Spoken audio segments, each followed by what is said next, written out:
Hello friends, welcome to my channel. మీకు కనుక ఈ వీడియో నచ్చినట్లయితే తప్పకుండా లైక్ చేయండి.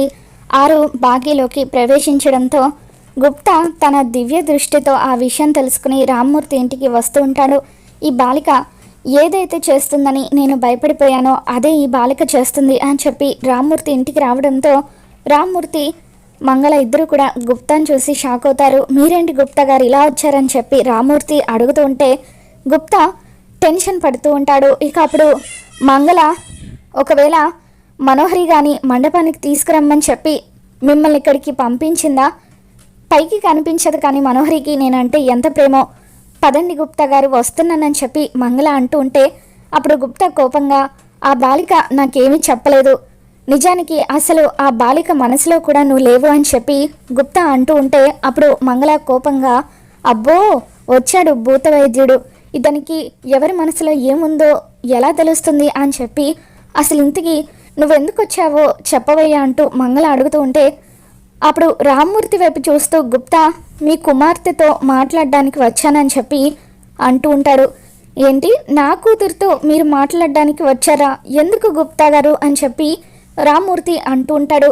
ఇక అప్పుడు గుప్తా గది వైపు చూస్తూ బాగీతో బాలిక నువ్వు చేస్తుంది చాలా పెద్ద తప్పు, ముందు బయటకు రా బాలిక అని చెప్పి అంటూ ఉంటే అప్పుడు రామ్మూర్తి మంగళ ఇద్దరు కూడా బాగీ వైపు ఆశ్చర్యంగా చూస్తూ ఉంటారు. బాగీ గుప్తా మొహం మీద తలుపు వేసేస్తుంది. ఏంటి గుప్తా గారు, అసలు ఏం జరుగుతుంది ఇక్కడ? మీరు నా కూతురు కోసం రావడం ఏంటి? నా కూతురు ఎందుకు మీ మొహం మీద అలా తలుపు వేసిందని చెప్పి రామ్మూర్తి అంటూ ఉంటాడు. ఇక అప్పుడు గుప్తా మనసులో మీకు నేను ఎలా చెప్పను, మీ పెద్ద కూతురు మీ చిన్న కుమార్తె శరీరంలోకి ప్రవేశించిందని, తన కుటుంబాన్ని కాపాడుకోవాలనుకుంటుందని అని చెప్పి గుప్తా అనుకుంటూ ఉంటాడు. కాసేపటి తర్వాత బాగి పట్టు చీర కట్టుకొని బయటకు వస్తుంది.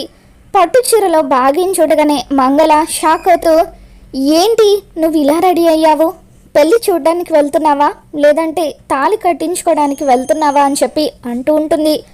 బాగి ఏం మాట్లాడకుండా వచ్చి రామ్మూర్తి కాళ్ళకు నమస్కరిస్తుంది. ఏంటమ్మా పెళ్ళికి వెళ్తున్నావా అని చెప్పి బాగిని రామ్మూర్తి అడుగుతాడు. అప్పుడు బాగిలోకి ప్రవేశించిన ఆరు ఏమీ మాట్లాడకుండా అవును అన్నట్టుగా తల ఊపుతూ ఉంటుంది. తర్వాత బాగి ఏం మాట్లాడకుండా ఇంట్లో నుండి బయటకు వెళ్ళిపోతూ ఉంటే బాలిక ఆగు బాలిక అంటూ గుప్తా కూడా బాగి వెనకాలే వెళ్తూ ఉంటాడు. ఇక బాగి అలా ఏం మాట్లాడకుండా మౌనంగా పెళ్ళికి బయలుదేరి వెళ్తూ ఉండడంతో రామ్మూర్తి ఒక్కసారిగా షాక్ అవుతాడు. అసలు ఏం జరుగుతుంది ఇక్కడ? ఎందుకు నా కూతురు గుప్తా మొహం మీద తలుపు వేసింది? బయటకు రా బాలిక, నువ్వు తప్పు చేస్తున్నావని గుప్తా ఎందుకు అంటున్నాడు? అసలు ఏం జరగబోతుంది? భగవంతుడా నువ్వే నా కూతుర్ని కాపాడాలని చెప్పి రామ్మూర్తి ఆ దేవుడికి దండం పెట్టుకుంటాడు. బాగి ఎంతో ఆవేశంగా అలా వెళ్తూ ఉంటే గుప్తా బాగిని ఆపుతూ ఆగు బాలిక, నువ్వు చేస్తుంది చాలా పెద్ద తప్పు, ఆ బాలిక శరీరంలోకి ప్రవేశించనన్నావు కదా, నువ్వు జరుగుతుందంతా కూడా వీక్షిస్తానని చెప్పావు కదా, మరేంటిదంతా అని చెప్పి గుప్తా అంటూ ఉంటే ఇక అప్పుడు ఆరు గుప్తా గారు ఒక అనాథగా బతకడం ఎంత నరకంగా ఉంటుందో మీకు తెలుసా? ప్రతిరోజు కూడా చస్తూ బతకాలి, అటువంటిది ఈరోజు నాకు వచ్చిన పరిస్థితి నా పిల్లలకు వస్తుందని తెలిసిన తర్వాత నేను ఎలా చూస్తూ ఊరుకోగలను? అందుకే నేను ఈ నిర్ణయం తీసుకున్నానని చెప్పి ఆరు అంటూ ఉంటుంది. అప్పుడు గుప్తా నేను చెప్పింది నీకు గుర్తుంది కదా బాలిక, పౌర్ణమి గడియలు ముగిసేలోపు నువ్వు ఈ బాలిక శరీరంలో నుండి బయటకు రావాలని చెప్పి అంటూ ఉంటే మీరు చెప్పిందంతా నాకు గుర్తుంది గుప్తా గారు, 11:15 పౌర్ణమి ముగుస్తుంది, ఆలోగా నేను చేయాల్సిన పని కూడా పూర్తి చేస్తానని చెప్పి అంటూ ఉంటుంది. నువ్వు ఇప్పుడైతే ఈ పెళ్ళిని ఆపగలవు, కానీ తర్వాత మళ్ళీ ఆ మనోహరి నీ భర్తను పెళ్లి చేసుకోవడానికి ప్రయత్నిస్తే మరి అప్పుడు నువ్వేం చేయగలవు?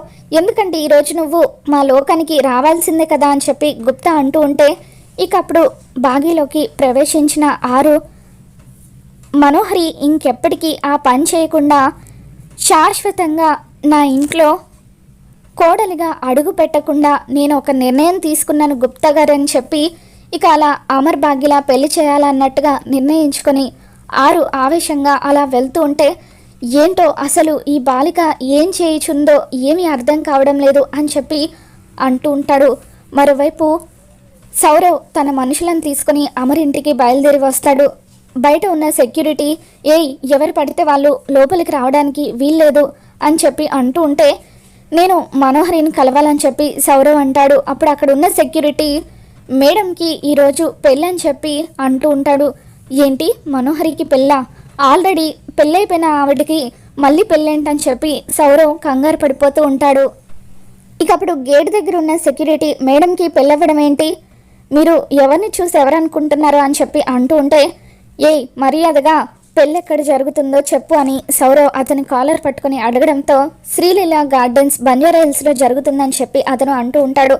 దాంతో సౌరవ్ ఆవేశంగా మనోహరి ఆల్రెడీ ఒకసారి పెళ్లి చేసుకుని ఇప్పుడు మోసం చేసి మళ్ళీ మరొకరిని పెళ్లి చేసుకుందాం అనుకుంటున్నావా, నేను వస్తున్నానని చెప్పి తన మనుషులను తీసుకునే ఆవేశంగా మండపానికి బయలుదేరి వస్తూ ఉంటాడు. మరోవైపు అమర్కి పెళ్లి చేసుకోవడం ఇష్టం లేకపోవడంతో తన గదిలో కూర్చొని ఎంతగానో బాధపడిపోతూ ఉంటాడు. ఇక అప్పుడే అమర్ వాళ్ళ నాన్నగారు అక్కడికి వచ్చి గతంలో అమర్ ఎలా ఉండేవాడో గుర్తు చేసుకుని అమర్ వైపు చూసి ఎంతగానో బాధపడిపోతూ ఇక ఆ గదిలో నుండి బయటకు వచ్చి ఆ విషయం గురించి ఆలోచిస్తూ ఉంటాడు. ఇంతలో అమర్ వాళ్ళ అమ్మగారు అక్కడికి వస్తారు. ఏంటండి దేని గురించి బాధపడుతున్నారని చెప్పి అంటూ ఉంటే వాడిని చూస్తుంటే నాకు గుండె తరుక్కుపోతుంది, వాడు చాలా బాధపడుతున్నాడని చెప్పి అంటూ ఉంటే అవునండి నాకు కూడా బాధగానే ఉంది, కానీ ఈ పెళ్లితో వాడు కోల్పోయిన సంతోషం తిరిగి వస్తుందేమో అని చెప్పి అంటూ ఉంటుంది. ఏమోనే అలా జరిగితే బాగుండు, ఇన్ని రోజులుగా మనం ఎదురు చూస్తున్న ప్రశ్నకు సమాధానం దొరికితే బాగుండని చెప్పి అమర్ వాళ్ళ నాన్నగారు అంటూ ఉంటారు. ఇక ఇంతలో రాతోడికి ఇందాక నుంచి ఫోన్ చేస్తుంటే కలవడం లేదు, ఒకసారి ఫోన్ చేస్తానని చెప్పి రాతోడికి ఫోన్ చేసి ఏంటి ఇంకా పిల్లల్ని తీసుకురాలేదని చెప్పి అమర్ వాళ్ళ నాన్నగారు అడుగుతూ ఉంటే పిల్లలు రెడీ కామని అంటున్నారు సార్ అని చెప్పి రాతోడు అంటాడు. ఇక అప్పుడు అమర్ వాళ్ళ నాన్నగారు ఏదో ఒకటి చెప్పి పిల్లల్ని తీసుకురా, లేదంటే అమర్ బాధపడతాడని చెప్పి అంటూ ఉంటాడు. నేను చెప్తుంది వినిపిస్తుందా అని చెప్పి అమర్ వాళ్ళ నాన్నగారు అంటూ ఉంటే అప్పుడు రాతోడు బాల్కనీలో నిలబడి ఫోన్ మాట్లాడుతూ గార్డెన్లో ఆవేశంగా నడుచుకుంటూ వస్తున్న బాగిని చూసి ఒక్కసారిగా షాక్ అవుతూ కనిపిస్తుంది సార్ అని చెప్పి అంటూ ఉంటాడు. ఏంటి రాతోడు నేనేం అడుగుతున్నాను నువ్వేం చెప్తున్నావు, ఏం కనిపిస్తుందని చెప్పి అమర్ వాళ్ళ నాన్నగారు అడగడంతో మిస్సమ్మ వస్తుంది సార్ అని చెప్పి రాతోడు అంటాడు. ఏంటి మిస్సమ్మ మన ఇంటికి రావడం ఏంటి, అసలు ఎందుకు వచ్చిందో కనుక్కో అని చెప్పి అమర్ వాళ్ళ నాన్నగారు ఫోన్ పెట్టేస్తారు. తర్వాత బాగీలోకి ప్రవేశించిన ఆరు ఎంతో ఆవేశంగా అమర్ ఇంట్లోకి వచ్చి అంజు, ఆకాష్, ఆనంద్ అందరూ కిందకి రండి అని చెప్పి పిలుస్తూ ఉంటే నలుగురు పిల్లలు కూడా అప్పటి వరకు బాధగా కూర్చొని ఏంటి ఎవరు పిలుస్తున్నారు మనల్ని, అమ్మ పిలుస్తుందా అని చెప్పి అనుకుంటూ లేదు లేదు మిస్సమ్మ పిలుస్తుంది అనుకుని కల ఆనందంగా మెట్లు దిగుతూ కిందకి వస్తూ బాగీని హగ్ చేసుకుని ఏడుస్తూ ఉంటారు. బాగీలోకి ప్రవేశించిన ఆరు ఎంత ప్రేమగా పిల్లల్ని దగ్గరికి తీసుకుంటుంది. త్వరగా రెడీ అవ్వండి అని చెప్పి అంటూ ఉంటే మిస్సమ్మ ఇంతకీ నువ్వెందుకు వచ్చావని చెప్పి రాతోడు అడుగుతాడు. ఇక అప్పుడు బాగి కొంతమంది లెక్కల్ని తేల్చడానికి వచ్చాను అని చెప్పి అంటూ ఉంటుంది. ఈ బాలిక ఉనికి బయటపడితే ప్రమాదం అని చెప్పి గుప్తా కంగారు పడిపోతూ ఉంటాడు. ఆ తర్వాత బాగి పిల్లలతో మీకు మొన్న ఒక సగం కథ చెప్పి వదిలేస్తాను కదా, మిగతా సగం కథ చెప్పడానికి వచ్చానని అనగానే ఏం కథ మిస్సమ్మ, పాప కథనా, ఏంటో చెప్పు అని పిల్లలు అడుగుతూ ఉంటే ఇక అప్పుడు బాగి మీకు మొన్న పాప అస్తమించిందని చెప్పి గుంటనక్క సంబరాలు చేసుకుంటుందని చెప్పాను కదా, ఆ గుంటనక్కకు తెలియని విషయం ఏంటంటే పాప అస్తమించింది మళ్ళీ తిరిగి ఉదయించడానికే.